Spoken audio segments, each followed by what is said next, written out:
Listo, bueno. Muchísimas gracias, mi querida hermana Olga, por hacer la conexión el día de hoy.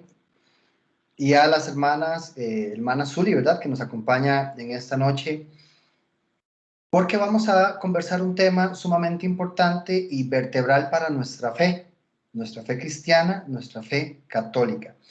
Y ese tema es la Santísima Trinidad. Al inicio de esta sesión, previo a comenzar la grabación, nos santiguamos, nos persignamos para ponernos en comunión con Dios. Y lo hicimos en el nombre del Padre, del Hijo y del Espíritu Santo. Así siempre iniciamos como católicos nuestros momentos de oración cuando pasamos delante del Santísimo o delante de algún templo. Siempre nos santiguamos al inicio y al final bajo esta fórmula trinitaria. Y es que nosotros como católicos, por supuesto, que tenemos como parte de nuestra fe la Santísima Trinidad. Lastimosamente, existen algunos otros grupos que no tienen esa fe. Pues bien, hoy vamos a conversar con respecto a la Santísima Trinidad y entre una lista larga, porque es larga, de iglesias pseudocristianas o que se dicen llamar cristianas, no creen, no enseñan, no tienen parte de su fe, de sus enseñanzas, de su dogma, a la Santísima Trinidad. O separan al Espíritu Santo y se dejan solamente a Jesucristo y al Padre, o creen que el Padre es el mismo Jesucristo y es el mismo Espíritu Santo, ¿verdad? Que no son tres personas, que es la manifestación diferente de una misma persona. Nosotros como católicos no creemos eso. Ok, para el día de hoy vamos a conversar más, con más vehemencia, podemos decirlo, contra el pentecostalismo unicitario. Contra el pentecostalismo unicitario. Esa postura protestante la practican la doctrina de la unicidad de Dios, o sea, que es decir, que no creen en la Santísima Trinidad. Este pentecostalismo unicitario, también llamado pentecostalismo del nombre de Jesucristo, es una de las 5 ramas del pentecostalismo moderno. Se caracteriza por practicar la doctrina de la unicidad de Dios, es decir, por no creer en la Santísima Trinidad y considerar al Padre, al Hijo y al Espíritu Santo como manifestaciones del mismo Yahvé. Sus creyentes, las personas que participan de esta iglesia, se caracterizan también por practicar el bautismo en el nombre de Jesús, en lugar de seguir la forma trinitaria del bautismo que utilizamos nosotros en el nombre del Padre, del Hijo y del Espíritu Santo.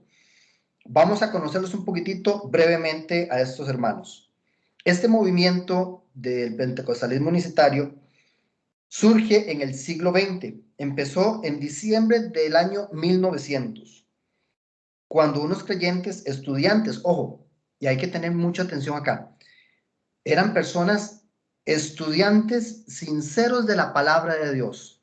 No iban con mala intención, ellos querían formarse en la palabra de Dios, pero lo hicieron desligados del magisterio de la iglesia, por voluntad propia, por iniciativa propia, sin mayor conocimiento, solamente queriendo formarse en la palabra de Dios, que eso no está mal. Lo que estaba mal era que no lo hacían conforme a la enseñanza de la Iglesia de Jesucristo, la Iglesia Católica. Lo hacían bajo su propia inspiración, bajo su propio conocimiento, y eso es riesgoso, y ya creo que ya lo hemos tocado en temas anteriores, que la Biblia tacha eso. No podemos entender todas las escrituras porque hay cosas difíciles de entender, dice Pedro. Pues bien, estos estudiantes sinceros de la palabra de Dios iniciaron este grupo en Topeka, en Kansas, Estados Unidos. Comenzaron a ayunar, orando que Dios les diera el Espíritu Santo, y ellos indican que lo recibieron el 1 de enero de 1901. El líder de este grupo de 2 estudiantes se llamaba Charles Parham. De allí, este avivamiento se fue regando hasta Texas y desde allí alcanzó la ciudad de Los Ángeles, en California, y ha venido bajando en toda Latinoamérica a lo largo de los años y se ha encontrado con buena fuerza en Venezuela. Es interesante hacer notar que este hermano, Charles Parham, también creía en el bautismo en el nombre de Jesucristo y la unicidad de Dios, pero es que este aspecto para él, de su creencia, no lo enfatizó y eventualmente solo hablaba de la recibida del Espíritu Santo. Ministros y evangelistas norteamericanos y de diversas partes del mundo iban a informarse y a recibir el Espíritu Santo donde este hermano Parham, y todos regresaban a sus lugares luego, predicando con la unción de Dios, según ellos. Comenzaron a entender verdades, pongámoslo entre comillas, comenzaron a entender verdades bíblicas que a través de los años se han ido perdiendo. En 1914, muchas iglesias pentecostales independientes interesadas en esta nueva doctrina se reunieron en Hot Springs, en Arkansas, de donde surgió lo que luego se llamaría la Iglesia de las Asambleas de Dios, que mucho hemos escuchado y por supuesto que hemos mucho pasado por enfrente de estos centros de culto para ellos. En 1916 también hubo un grupo de pastores de las Asambleas de Dios que comenzaron a juzgar que el bautismo en agua solo debía ser realizado en el nombre de Jesucristo. O sea, ya venían modificando la enseñanza, que Jesucristo era el Jehová del Antiguo Testamento manifestado en carne y que la doctrina de la Trinidad era falsa. La unicidad de Dios. Para estos pentecostales, afirman estos dos aspectos centrales que están allí en pantalla en sus convicciones. La primera, que hay un Dios indivisible, sin distinción de personas, en la esencia eterna de Dios. Y la segunda, que Jesucristo es la manifestación, personificación humana o la encarnación del único Dios. Existen también otros grupos religiosos y doctrinas que no creen en la Santísima Trinidad. Por ejemplo, los socinianismos, los cristadelfianos, los unitarios universalistas, los testigos de Jehová, los patripacianos, y en los primeros siglos de la era cristiana, el arrianismo. Pues bien, ¿dónde podemos empezar a ver que esta doctrina de la Santísima Trinidad que enseña la Iglesia Católica es bíblica? Pues obviamente vamos a arrancar en el Antiguo Testamento porque ahí hay una prefiguración de la doctrina de la Trinidad. Resulta evidente, hermanos, que la manifestación plena de la doctrina de la Trinidad se encuentra en el Nuevo Testamento, ya lo vamos a ver. Pero no obstante, el Antiguo Testamento parece contener algunas prefiguraciones de la pluralidad de personas dentro de la divinidad que fueron señaladas por los primeros cristianos y que constituyeron un auténtico dolor de cabeza para los oponentes judíos. Veamos algunos de esos textos. Génesis, capítulo 1, oigan, empezando nomás Génesis, ni siquiera se cambió a capítulo 2. En el primer capítulo del primer libro de la Biblia, ya hay una referencia de entrada con respecto a la Santísima Trinidad. Dijo Dios, versículo 26, hagamos, subráyese por allí, hagamos al hombre a nuestra imagen y semejanza, que tenga autoridad sobre los peces del mar y sobre las aves del cielo y sobre los animales del campo, las fieras salvajes y los reptiles que se arrastran por el suelo. Aquí ya empiezan los protestantes con un pequeño gran inconveniente, por lo menos estas iglesias, las anteriormente mencionadas. Ellos piensan que Dios estaba hablando con un ángel, pero en el siguiente versículo, en el versículo 27, se demuestra que no estaba hablando con un ángel. Y creó Dios, dice el versículo 27, al hombre a su imagen. Nótese el versículo 26, hagamos al hombre a nuestra imagen y semejanza. Dios no estaba hablando a un ángel porque Dios no es un ángel, ni estaba hablando con más ángeles. Estaba hablando en su intimidad, con tres personas que tienen la misma naturaleza, pero que son diferentes. Tienen la misma esencia, pero cada uno es diferente. No estaba hablando Dios con los ángeles en la creación del mundo. Por eso dice, a imagen de Dios lo creó. A imagen de Dios lo creó. No fuimos creados a imagen de ángeles. Fuimos creados a imagen de Dios. Siguiente capítulo. Capítulo 3, versículo 22 del mismo Génesis. Y dijo Yahvé Dios, he aquí que el hombre ha venido a ser como uno de nosotros en cuanto a conocer el bien y el mal. Voy a repetirlo. He aquí que el hombre ha venido a ser como uno de nosotros. Dios no es solamente una persona. En plural, en español, se utiliza nosotros.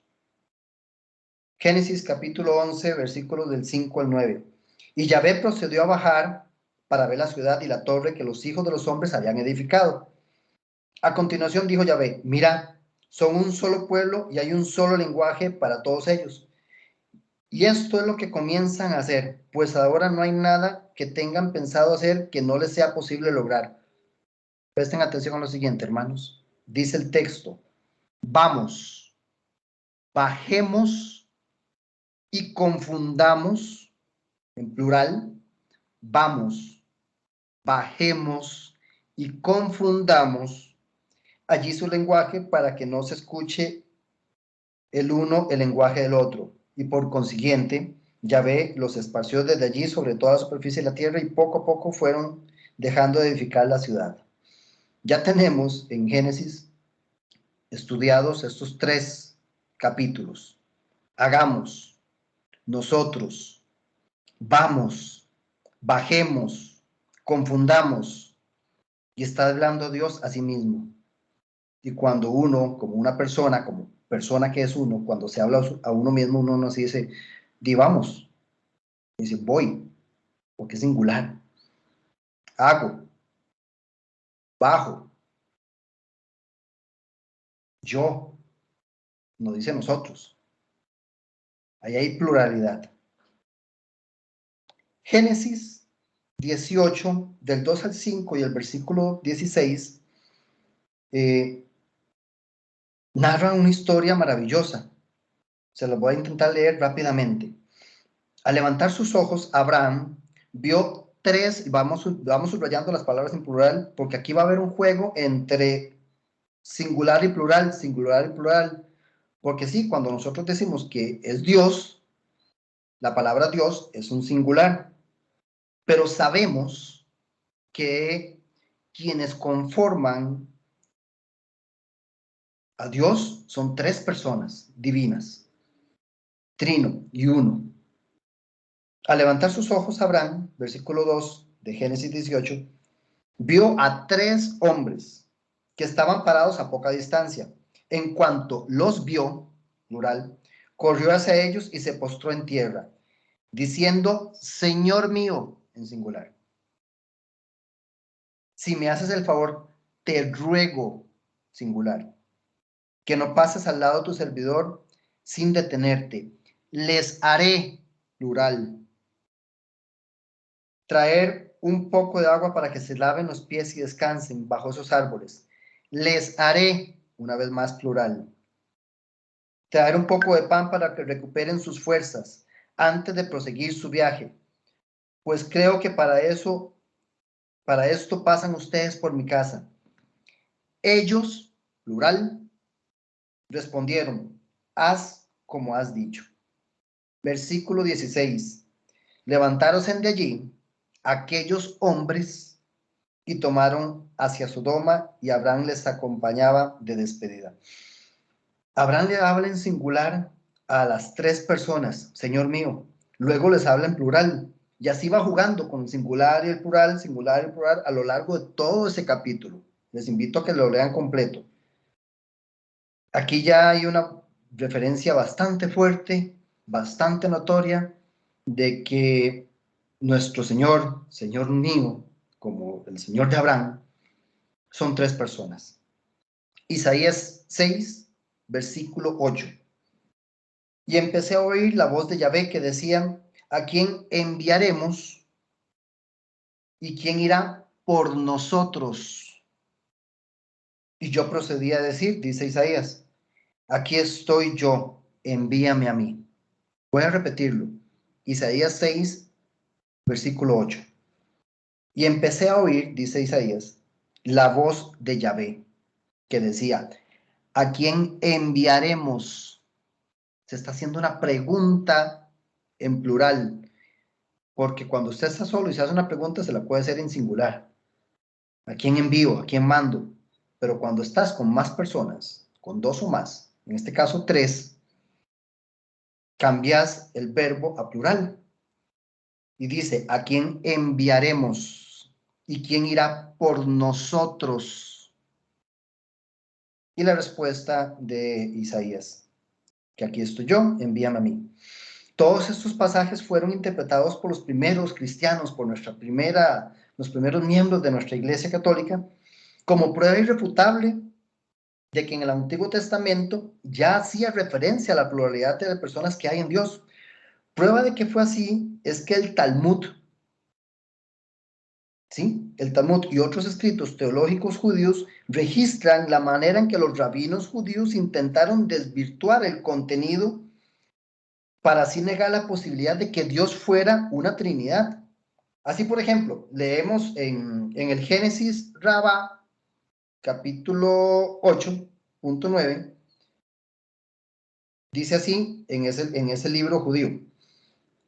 Simlaí dijo, en todo lugar donde encontréis un texto que es utilizado por los minín, los minín, para explicarles, es uno de los nombres despectivos con los que nos calificaban a nosotros los cristianos y a otros herejes, pongámoslos entre paréntesis porque así nos trataban, en la literatura judía, nos decían minín.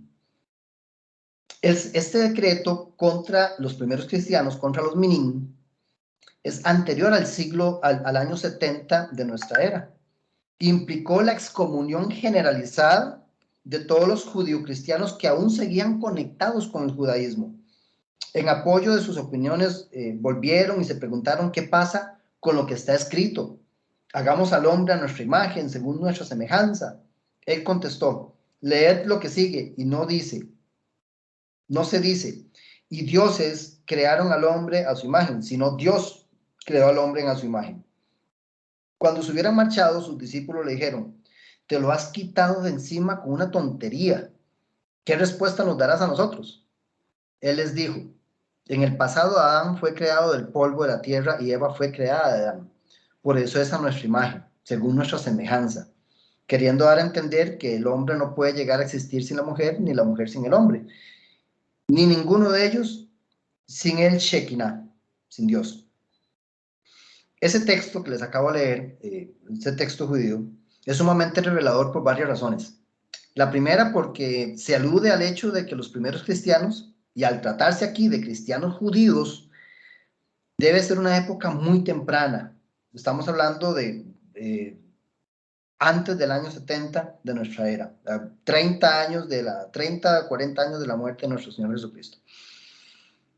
Ok, y creían en la Trinidad y trataban de demostrarla a los judíos apelando a textos del Antiguo Testamento como los que ya les acabo de mencionar anteriormente. Y la segunda razón, porque queda claro que el mismo judaísmo rabínico no sabía muy bien cómo refutar a los cristianos primitivos y no tenía que recurrir para ello, que recurrir para ello a respuestas complicadas. ¿Ah?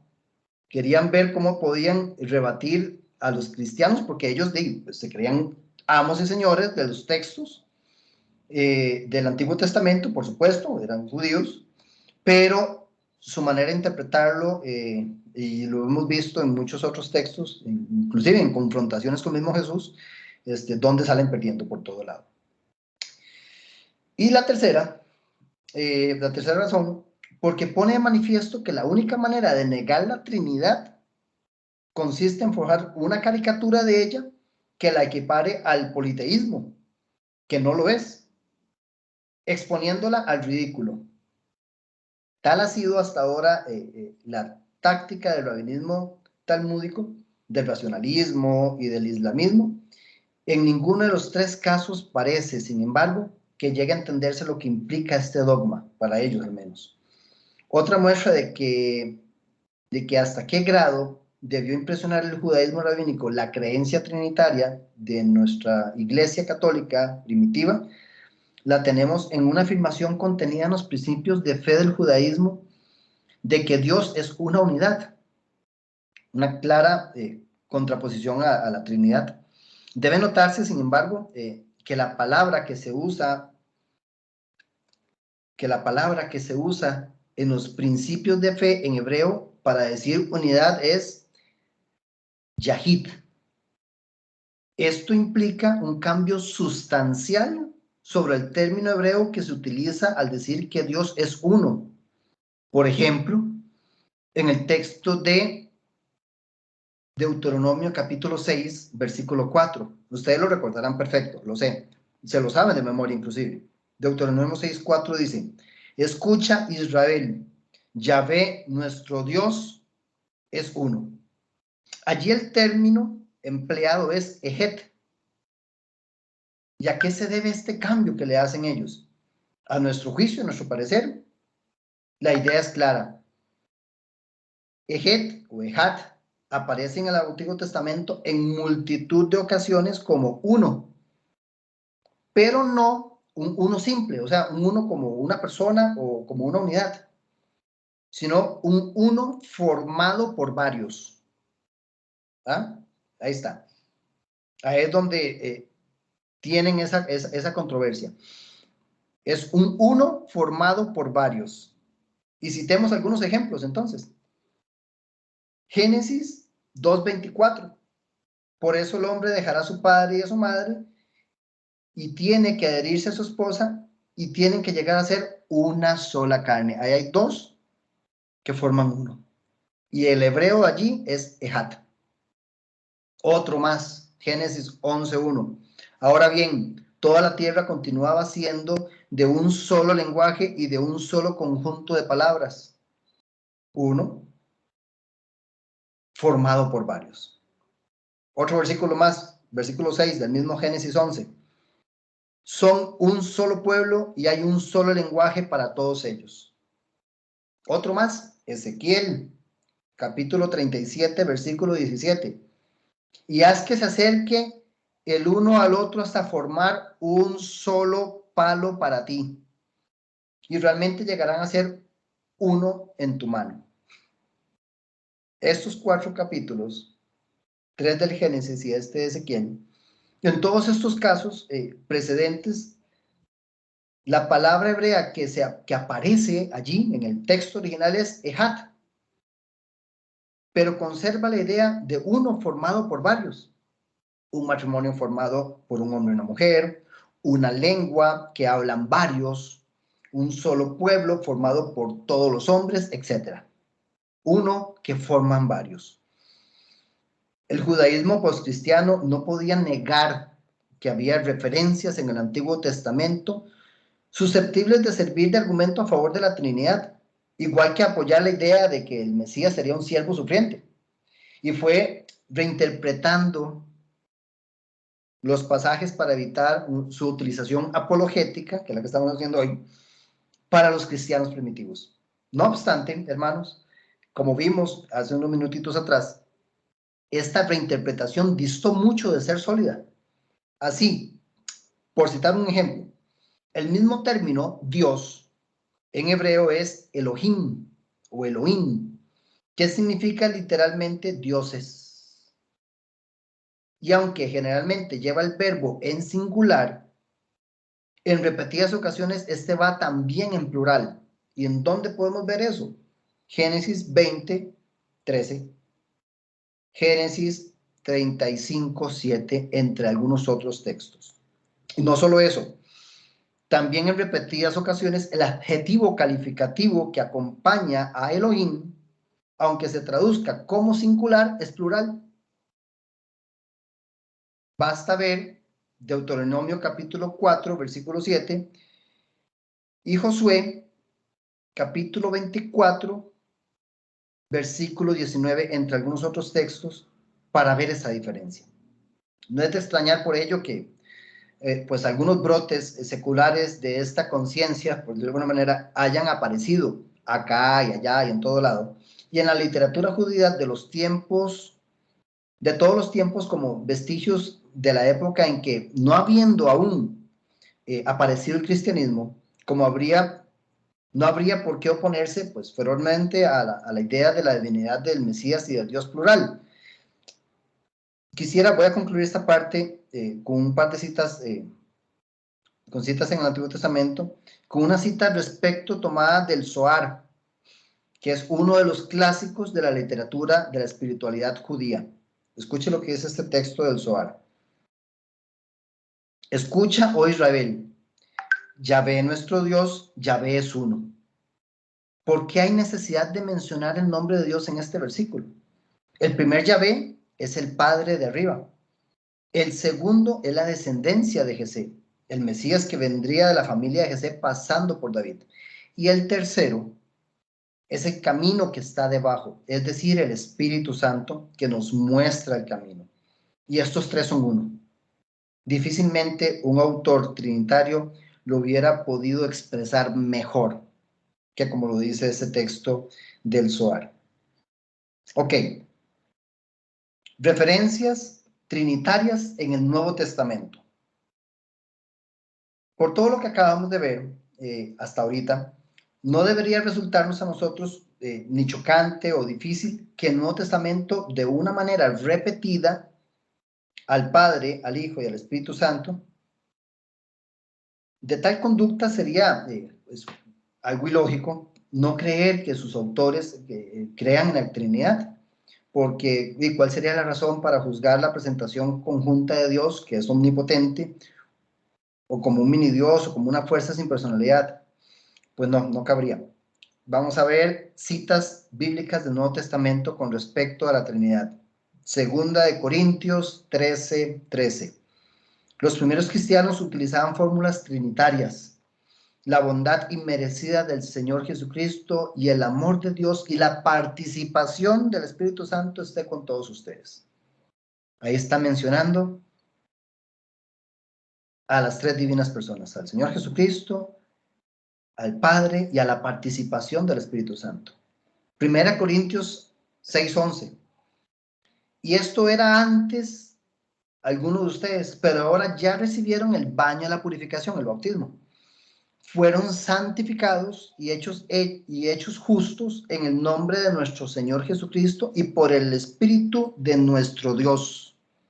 Una vez más, fórmula trinitaria. Efesios capítulo 4, versículos del 4 al 6. Dice,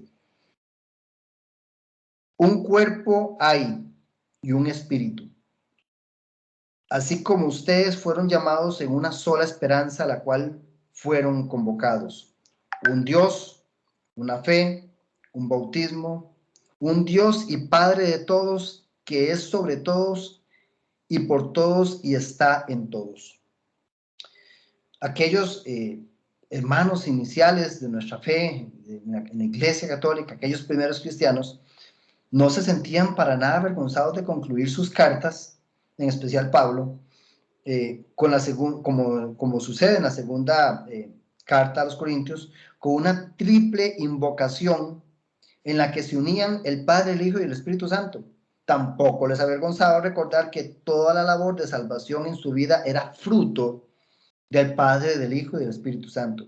Y sentían un especial orgullo al poder decir que en su vida estaban presente un solo Señor, un solo Espíritu y un solo Padre. Esa era su experiencia vital y su fe, y jamás les hubiera podido pasar por la cabeza que el espíritu que movía a esta iglesia que nacía era una simple fuerza inactiva, sin personalidad. No, eso no les pasaba por la mente. Y que el Hijo no era sino un Dios, sí, en minúscula, un arcángel encarnado, como algunas iglesias de los últimos años empiezan a creer. Nuestros primeros cristianos católicos creían que los carismas entregados a esta iglesia naciente procedían de la Trinidad. No era solo el testimonio de los apóstoles lo que movía a los primeros cristianos a confirmarse en aquella fe trinitaria, sino también la propia experiencia cotidiana de vida de iglesia, de vida eclesial. Existía en ellos la absoluta convicción de que su vida de fe edificada por los carismas divinos era alimentada por las tres personas de la Trinidad. Primera Corintios 12, versículos del 4 al 6, nos narra también esto. Ahora bien, hay variedades de dones, pero hay un mismo espíritu. Y hay variedades de ministerios, y sin embargo, hay el mismo Señor. Y hay variedades de operaciones, y sin embargo, es el mismo Dios quien ejecuta todas las operaciones en todos. El bautismo en el nombre de la Trinidad, a fin de cuentas, todo lo que hemos visto con anterioridad, no tenía nada extraño para la iglesia naciente, para los primeros cristianos. En la enseñanza de los apóstoles se había transmitido la orden dada por el propio Jesús en el sentido de que el sacramento de entrada en la comunión de los creyentes, el bautismo, se celebrara en el nombre común del Padre, del Hijo y del Espíritu Santo. Así uno lo recuerda Mateo 28:19. Vayan por lo tanto y hagan discípulos de gente de todas las naciones, bautizándolos en el nombre del Padre, y del Hijo y del Espíritu Santo. Eso es una orden directa de nuestro Señor Jesucristo. ¿Y por qué decimos nosotros, los católicos, que el Padre es una persona, que el Hijo es una persona y que el Espíritu Santo es otra persona? Pues bien, Juan capítulo 1, versículo 1. En el principio era el verbo, la palabra, y el verbo estaba ante Dios. Voy a hacer un paréntesis. Dios y el verbo. Voy a empezar de nuevo para que prestemos un poquito más de atención a esta parte de Juan 1:1.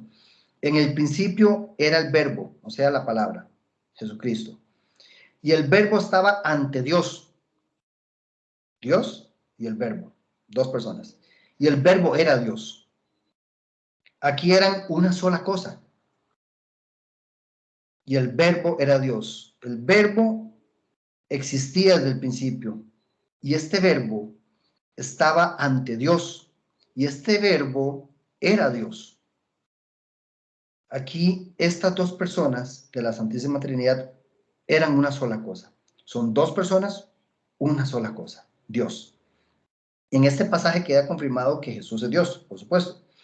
Cuando así lo proclamó Jesús, los judíos querían matarlo porque se hacía igual a Dios. Eso podemos verlo en Juan 5:18. Podemos encontrar esa intención de matar a Jesús porque él se hacía igual a Dios. Y que Pablo también diría en Romanos 9:5. Primera Corintios 15:24, otro texto, nos dice lo siguiente. Luego llegará el fin. Cristo entregará a Dios Padre, es una diferencia, Cristo entregará a Dios Padre el reino después de haber desarmado todas las estructuras, autoridades y fuerzas del universo. Una vez más, Jesucristo, delante de Dios, Dios Padre, va a hacer esa acción, entregar el reino después de haber desarmado todas las estructuras humanas. Apocalipsis 5:7 también. El Cordero, Jesucristo, se adelantó y tomó el libro de la mano derecha del que está sentado en el trono. Aquí vemos que la diestra también significa la derecha, porque también en otras oportunidades también significa poder. La diestra también se puede interpretar como poder, pero en este caso significa derecha. El que está sentado en el trono es Dios y el Cordero tomó el libro, es decir, que Jesucristo toma ese libro. Y para ver que Jesucristo sí está en el trono junto con el Padre, vamos a ver Apocalipsis 3:21. Dice así: al vencedor lo sentaré junto a mí en mi trono, del mismo modo que yo, después de vencer, me sentaré junto a mi Padre en su trono. Jesucristo se sentó junto a su Padre, a la diestra del Padre, se sentó Jesucristo en su trono. Y después de eso, nos vamos a sentar a la diestra de nuestro Señor Jesucristo. Lucas 22, 29 también dice lo siguiente: por eso les doy el reino como mi Padre me lo dio a mí, haciéndome rey. Dos personas, el Padre le da el reino al Hijo. También en Mateo 22, 44, dice lo siguiente. En un salmo dice: el Señor ha dicho a mi Señor, siéntate a mi derecha hasta que ponga a tus enemigos bajo sus pies. Y una de las citas, cuando es enviado el Espíritu Santo, haciendo referencia a las tres divinas personas, en una oración íntima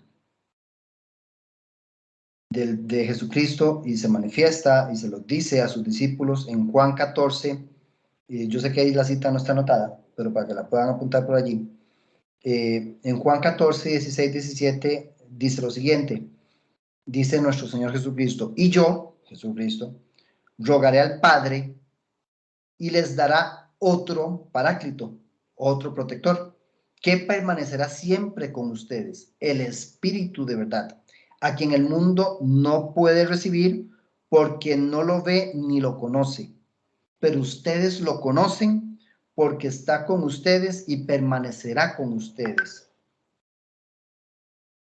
Este texto de Juan, Jesús dice y menciona a las tres personas, incluyéndose él.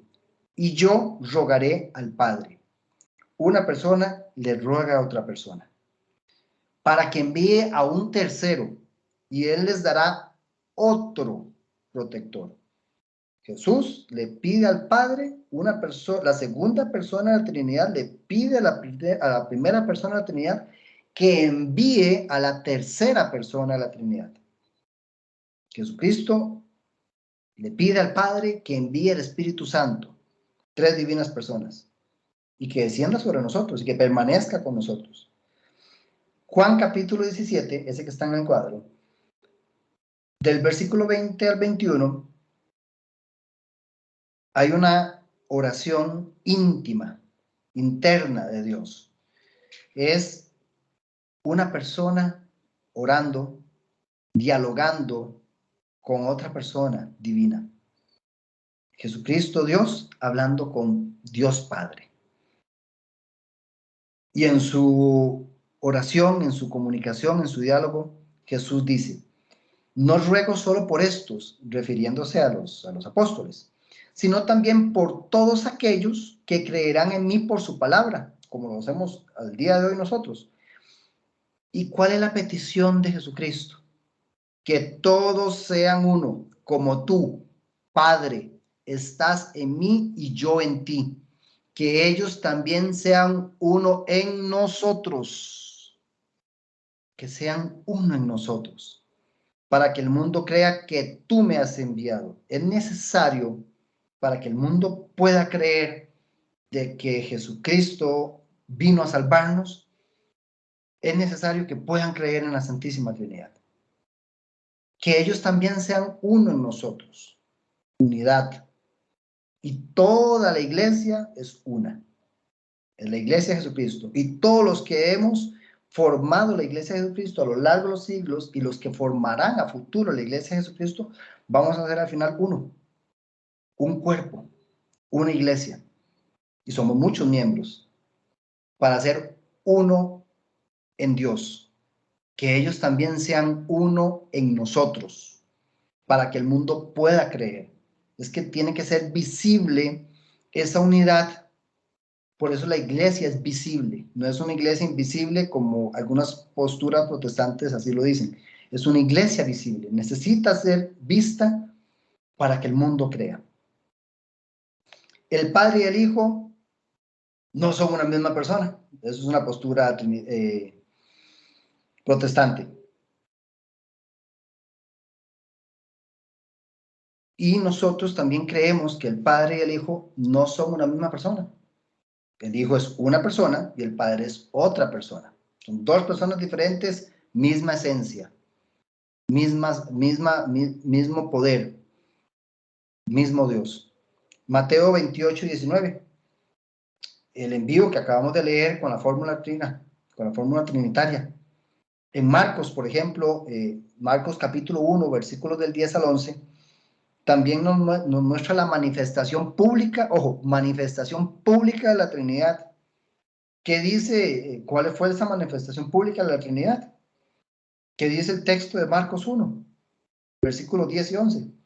Dice, al momento de salir del agua, estamos en el bautizo de Jesús, Jesús vio los cielos abiertos, el Espíritu Santo, ahí hay dos personas ya mencionadas, Jesús y el Espíritu Santo, bajaba sobre él como lo hace la paloma, descendía en este caso, mientras se escuchaba estas palabras del cielo. Hay uno que está en la tierra, hay otro que viene descendiendo del cielo y hay otro que está en el cielo. Hay tres personas.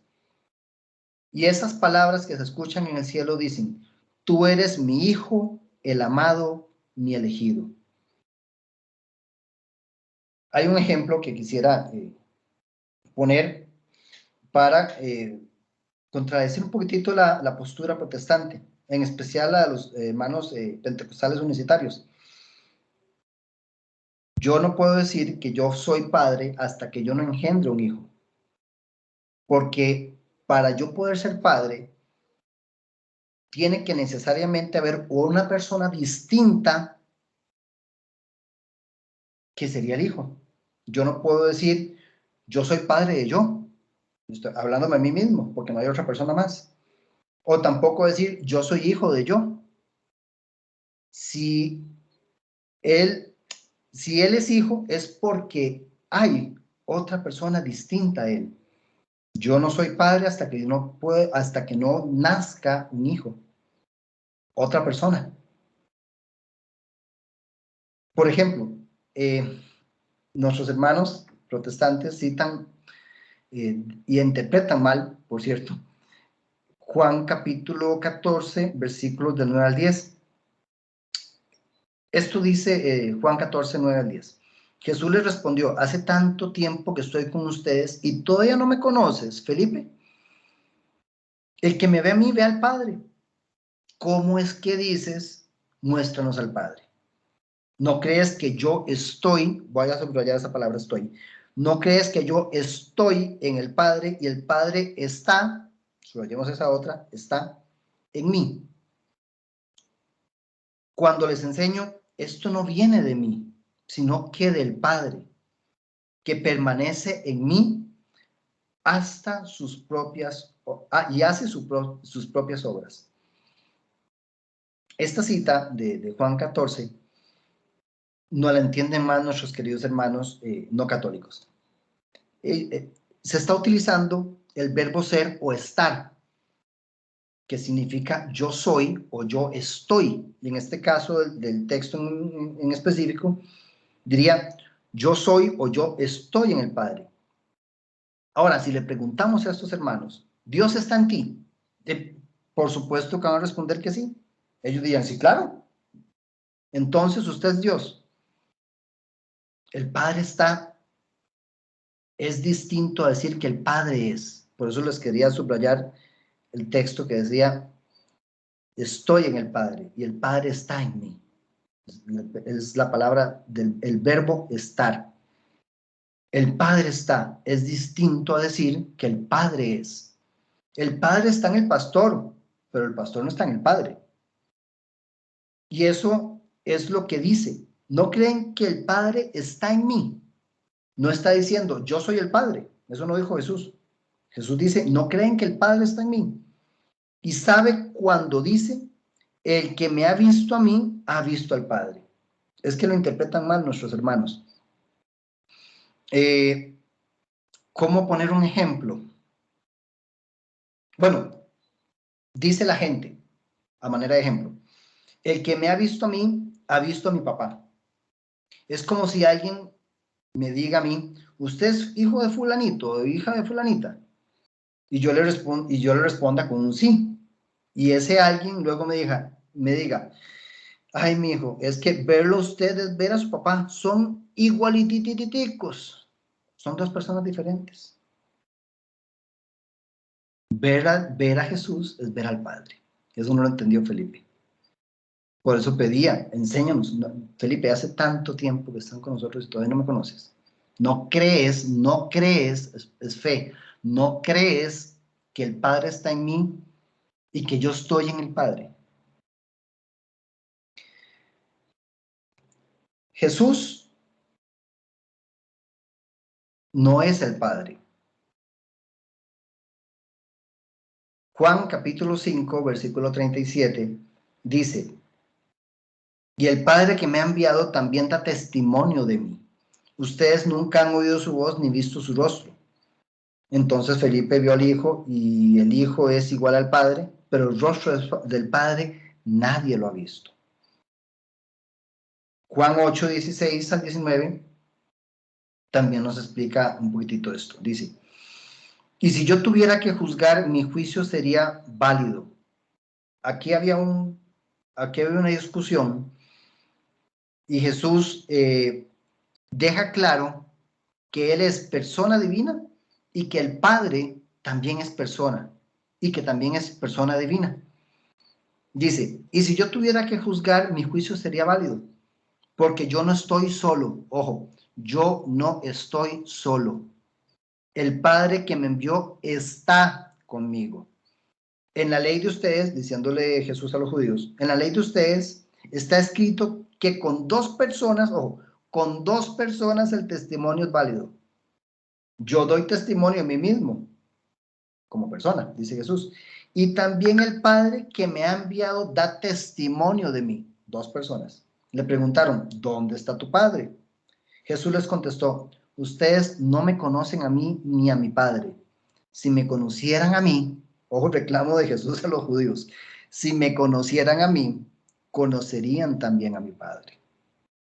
Nosotros, los católicos, creemos en un solo Dios, tres divinas personas. ¿Y cómo podemos explicarlo? Pues también pongamos otro ejemplo. Tres personas sentadas en cada silla son tres personas diferentes, pero una sola naturaleza. Y cuando se dice que son tres personas, cuando son tres personas distintas, pero con una misma naturaleza, la Santísima Trinidad, Dios significa divinidad, de naturaleza divina. Aquí en este momento vemos personas, tres personas, creo, si no estoy equivocado más. Las personas que estén viendo o escuchando este mensaje. Pero somos tres personas diferentes. Y nuestra naturaleza es la misma, somos humanos. Cada uno de nosotros es humano y cada uno de nosotros es persona. Y somos diferentes. Nuestra naturaleza es humana y la naturaleza de Dios es divina. Y en la naturaleza de Dios hay tres personas. El Padre, el Hijo y el Espíritu Santo. Existe en el compendio del catecismo de nuestra iglesia, que se los dejo allí de muestra para que puedan sentarse a buscarlos y leerlos. La formación del dogma trinitario en el catecismo de la Iglesia Católica en numeral, de los numerales 249 al 252, y en el dogma de la Santísima Trinidad, que lo pueden leer ustedes en el Catecismo de la Iglesia Católica en los numerales siguientes, en el 253 al 256. En esos numerales pueden ustedes leer con tranquilidad para profundizar el dogma trinitario y el dogma de la Santísima Trinidad que nos regala nuestra amada Iglesia Católica. Ok. ¿Cómo podemos demostrar ya de una forma sin lugar a dudas que sea textual, que Dios es uno? Para demostrárselo a aquellas personas que no son católicas, pero que tampoco son trinitarias, ¿verdad? Que creen que Dios es Padre e Hijo, nada más, o que creen que Dios es una sola persona y que se puede, por supuesto, porque tiene poder, a su entender ellos, se puede manifestar de diferentes formas, como Hijo, como Espíritu Santo, como Padre, etc. Pero vamos a sacar una cita de la Biblia, y esta la estoy tomando de la versión Vulgata de la Biblia, de la primera versión de la Biblia, aunque también aparece, y aunque no lo quieran creer nuestros hermanos, que muchos de estos hermanos que no son trinitarios utilizan Biblias protestantes como la Dios habla hoy y la Reina Valera. Este texto, algunas veces omitido en algunas Biblias, muy a propósito, con algún fin de poder justificar de que no existe Dios en tres divinas personas, lo eliminan la parte A del texto. El primera de Juan 5:7 se divide en dos partes, parte A y parte B. Esta parte que está en pantalla, la parte A, que muchas veces, inclusive hasta en Biblias católicas de reciente edición, no aparece. Pero en la Vulgata, la primera traducción de la Biblia, y en la Biblia del Oso, que es la que precede a la Reina Valera, y estoy hablando de una Biblia del año 1569, sí aparece este texto. Dice Primera de Juan, capítulo 5, versículo 7, porque tres son que testimonio dan en el cielo: el Padre, el Verbo y el Espíritu Santo. Y lo más importante de todo esto, y estos tres, uno son. Porque tres son los que dan testimonio en el cielo: el Padre, el Verbo, y pone 2 puntos, porque va a explicar quiénes son esas tres personas que dan testimonio. Y ya vimos anteriormente que el testimonio es válido, porque tienen que ser personas. Lo vimos ahorita cuando Jesús estaba confrontándose en Juan 8, 16 al 19 con los judíos. Testimonio hablaba. Porque tres son que testimonio dan en el cielo: el Padre, el Verbo y el Espíritu Santo. Y estos tres son uno. O estos tres uno son. También, segunda de Pedro, capítulo 1, del versículo 20 al 21, dice: sépanlo bien, ninguna profecía de la escritura puede ser interpretada por cuenta propia. Eso fue lo que les pasó a estos hermanos al principio. ¿Se acuerdan? Cuando les mencioné que habían un grupo de hermanos que querían conocer de la palabra y estudiarla, porque eran estudiantes sinceros, fue lo que les mencioné al principio, estudiantes sinceros de la palabra de Dios. Pero esos estudiantes, pues, decidieron aprender por su propia cuenta y no tomar la enseñanza de la iglesia y el magisterio de la iglesia. Dice Pedro, advirtiéndonos eso mismo, para que nosotros también tengamos cuidado a la hora de formarnos, que vayamos a formarnos conforme lo enseña la iglesia, conforme al magisterio de la iglesia. ¿Es bueno leer la Biblia? Sí, pero hay que acompañarnos del catecismo de la Iglesia Católica, hay que acompañarnos de un buen diccionario bíblico, hay que acompañarnos de encíclicas, de cartas, de lo que nos enseña la Iglesia para poder interpretar estos mensajes. Dice 2 Pedro 1, versículos 20 al 21, sépanlo bien, ojo, sépanlo bien. Ninguna profecía de la Escritura puede ser interpretada por cuenta propia, lo que le pasó a estos hermanos. Pues ninguna profecía ha venido por iniciativa humana, sino que los hombres de Dios han hablado movidos por el Espíritu Santo. Fíjense bien que Jesús no atribuyó nombres distintos a cada una de las tres personas de la Trinidad, sino que enseñó la existencia de un nombre común de los tres. Pero es que es siquiera verosímil que Dios iba a tener un nombre común como un arcángel, por ejemplo, o una fuerza que ni siquiera tiene personalidad, ¿no? Resulta muy patente que no, como también resultará seguramente claro para todos tras la lectura de todas estas evidencias que acabamos de ver, bíblicas, que la Biblia sí enseña la doctrina de la Santísima Trinidad. A manera de conclusión, parece que el concepto de la divinidad que se nos muestra o que nos aparece en el Nuevo Testamento es con mucho el más grandioso que podría captar la atención del ser humano. Frente a la grosería como lo hacían los judíos, frente a la grosería del politeísmo o la frialdad del panteísmo, surge la grandeza moral del monoteísmo, de nuestra forma de creer. Creemos que es un solo Dios. Tres divinas personas con un solo Dios. Pero no se trata de un monoteísmo como el islámico, por ejemplo, y una buena medida, y en parte de una buena medida, el del judaísmo, como lo vimos ahorita al principio, en el que Dios es un ser lejano e inaccesible a nosotros.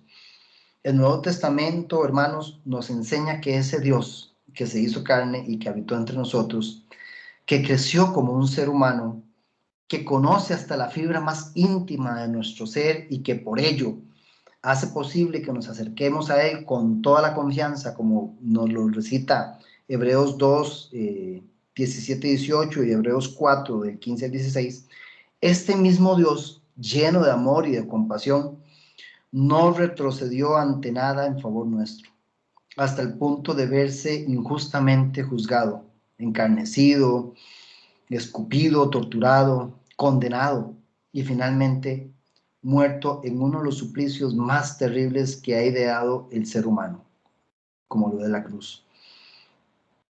Pero la muerte no podía contener al autor de la vida. ¿Recuerdan ese texto de Hebreos 3:15?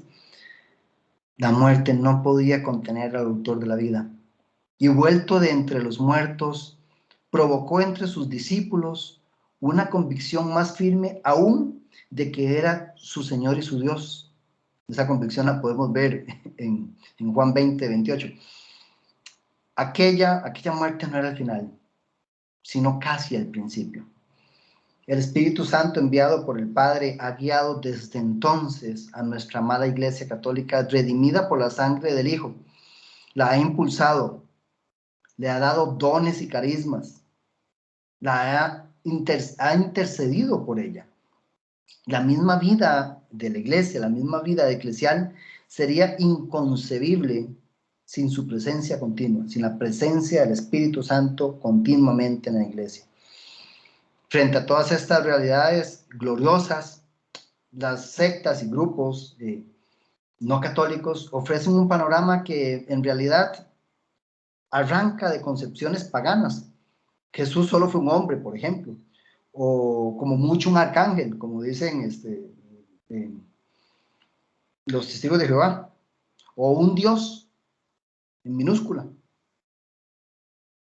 Su obra fue de mucho menos valor del que señalan las Escrituras, e incluso necesita ser enmendada por las revelaciones de los profetas o Mesías de turno.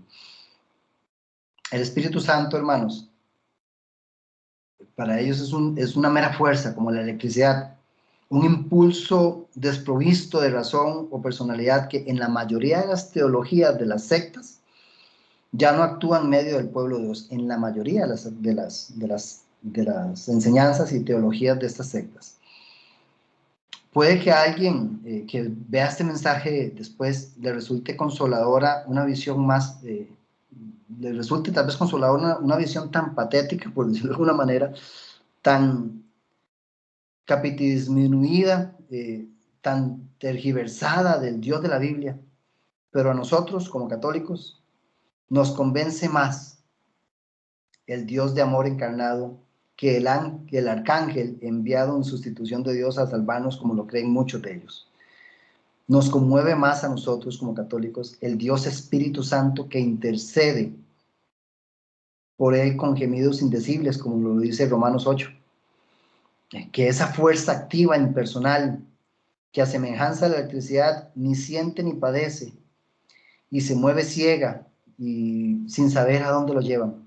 A ese Dios que es Padre, que es Hijo y que es Espíritu Santo, hermanos, sea la gloria por los siglos de los siglos. Amén. Amén. Hasta acá el tema de la Santísima Trinidad. Les quiero dejar la invitación para todas aquellas personas que tienen redes sociales, que nos puedan seguir. En Facebook aparecemos, el Ministerio de Apologética Católica San Francisco de Sales, aparecemos como defiendetufe.cr. Si usted tiene Facebook, busque defiendetufe.cr, y si no le ha dado like o no le ha dado me gusta, dele, para que pueda llegar a ustedes todas los posteos que hacemos allí con respecto a nuestra fe. También en Twitter, para quienes tienen Twitter, aparecemos como Defiende tu Fe. Y no se pierda este video y los demás videos que se suben constantemente en nuestro canal de YouTube. Nos puede encontrar en YouTube como Defiende tu Fe CR. Por lo demás, muchísimas gracias. Gracias por prestar atención a todo este rato. Acá les queda el video para que lo puedan volver a repasar, lo puedan volver a ver, lo puedan volver a estudiar. Si se les brincó alguna cita bíblica, la puedan volver a anotar y puedan buscarla, abrir su Biblia, sacarle un poco el polvo, abrirla y estudiarla con base en toda esta información, con base en toda esta enseñanza que les acabo de compartir. Gracias y que Dios los bendiga. Quedo unos minutitos más para responder alguna pregunta si aparece por allí. Y hasta aquí sería el tema de la Santísima Trinidad, confrontando a los hermanos del pentecostalismo unicitario. Bendiciones. Muchísimas gracias, Hugo. Hermanitos, bueno, doña Zulia y Freddy, consultas, comentarios o alguna duda. Bueno, solo en lo que se refiere más que todo, cuando hablamos de la Santísima Trinidad, siempre oramos, se dice que hay que orar tanto, bueno, al Padre como al Hijo que al Espíritu Santo, y primero invocando al Espíritu, Ajá. y después, bueno, subiendo las peticiones a Dios, y por último, todo lo hacemos en el nombre del Señor, ¿verdad? Más o menos así yo lo he palpado, o sea, lo que me han enseñado, creo que por ahí también, así Sí, como debemos de hablar, referirnos.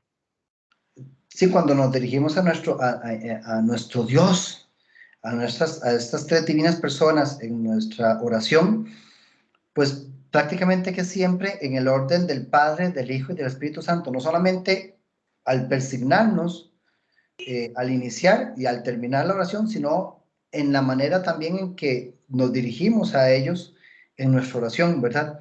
Dándole gracias a Dios por todo lo que ha creado, por todo lo que nos da, a Jesucristo por salvarnos, por bajar, por descender, por humillarse, por traernos a nosotros toda la enseñanza que hemos recibido, y por supuesto, claro está, al Espíritu Santo que nos alimenta, que nos nutre, que sin su sabiduría, sin sus dones, sin su entendimiento, sin su luz, no podríamos entender todas estas enseñanzas, muchas de ellas bastante profundas, bastante complejas, para poder conocer un poco a Dios. Recordemos que para nuestro pensamiento, nuestra mente tan limitada, intentar comprender a Dios es algo meramente imposible para un ser humano.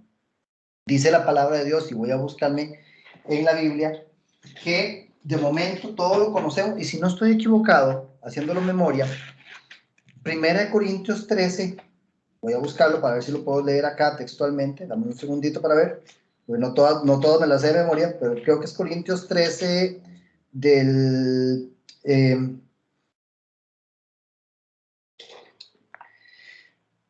del 10 o el 11 en adelante. Vamos a ver, vamos a buscar. 1 Corintios 13, porque humanamente para nosotros es muy difícil comprender a Dios. Hay que dirigirnos a Él, por supuesto, como Padre, como Hijo, como Espíritu Santo, guiados, porque de momento vemos las cosas como en un espejo, ¿verdad? Dice, ok, sí, dice 1 Corintios 13, 12, fallé por un versículo. 1 Corintios 13, 12. Ahora vemos de manera indirecta, como en un espejo, dice Pablo, y borrosamente, pero un día veremos cara a cara. Mi conocimiento es ahora imperfecto, pero un día conoceré a Dios como Él me ha conocido siempre a mí. Eso es lo que dice 1 Corintios 13:12. Comprender a Dios es imposible para nosotros. Vamos a llegarlo a conocer como Él nos conoce a nosotros. Después, cuando ya estemos delante de Él. Y mientras tanto, pues pedirle a Dios que descienda siempre hacia nosotros, en su Espíritu Santo, y que nos ilumine para poder apreciar y enriquecernos de toda esta enseñanza que nos ha dado a lo largo de los siglos y que el día de hoy, pues de una manera bastante resumida, pues estamos haciendo en esta noche. Doña Zuli, querías aportar algo, creo. ¿Alguna consultita o algún mensajito que nos quiera dar? Sí, buenas. Es algo que había leído la otra vez, no me acuerdo en cuál página fue, en una página de un grupo católico. Ajá. Dice que nosotros cometemos el error de, cuando glorificamos al Señor, decimos gloria al Padre, gloria al Hijo y gloria al Espíritu Santo. Entonces lo que decía es que eso es incorrecto decirlo de esa manera, porque estamos haciendo la división de tres. Le estamos dividiendo al Padre, al Hijo y al Espíritu Santo, lo estamos diciendo gloria al Padre, gloria al Hijo y gloria al Espíritu Santo. Estamos haciendo tres glorias y es uno solo. Entonces, como se debe, lo correcto es gloria al Padre, al Hijo y al Espíritu Santo. Exacto.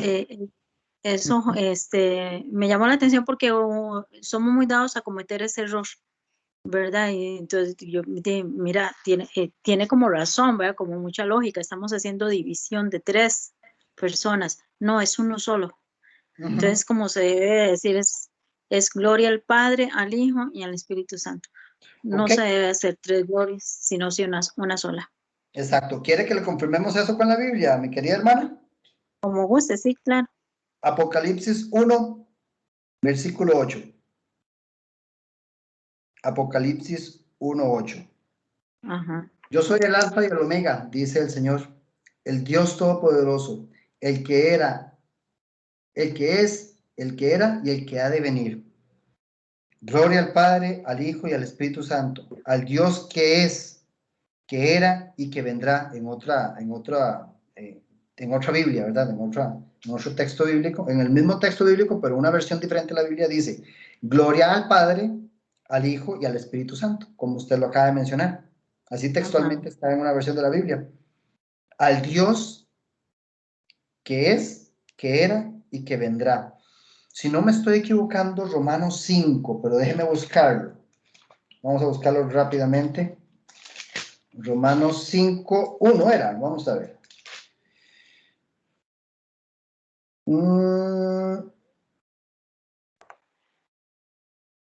Romanos 5, 1 y 2, hasta el 5 diría yo. Sí, Romanos 5, del 1 al 5.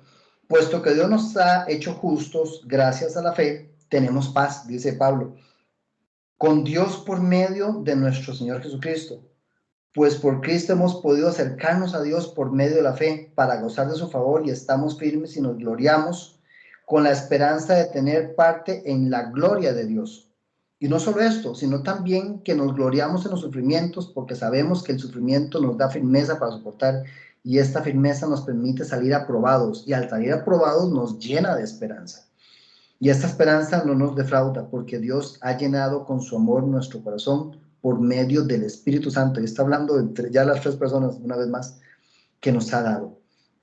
También creo que, bueno, también Juan capítulo 6, del versículo 12 al 15, y si no estoy errado, Proverbios 8, del 22 al 31, también hacen referencia a que la gloria es al Padre, al Hijo y al Espíritu Santo, como bien vos lo acabas de mencionar.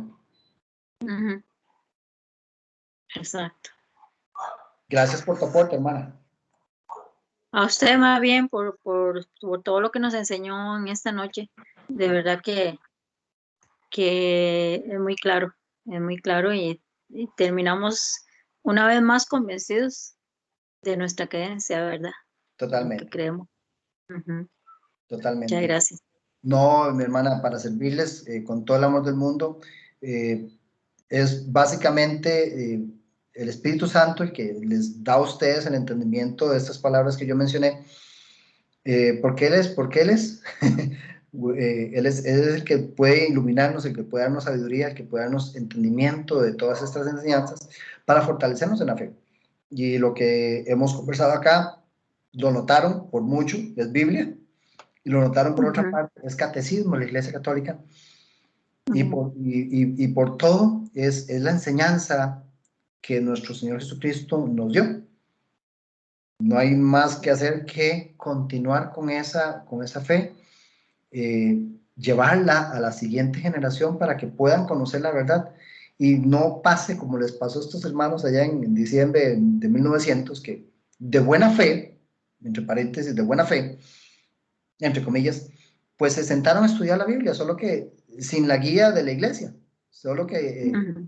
desecharon lo que el Espíritu Santo le había enseñado a la iglesia durante 20 siglos, ¿verdad?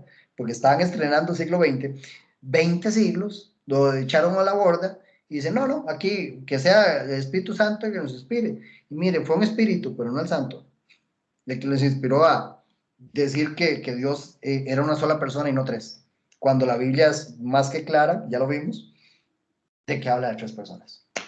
Si no hay más, no sé, Olguita, usted dirá si hacemos una oración.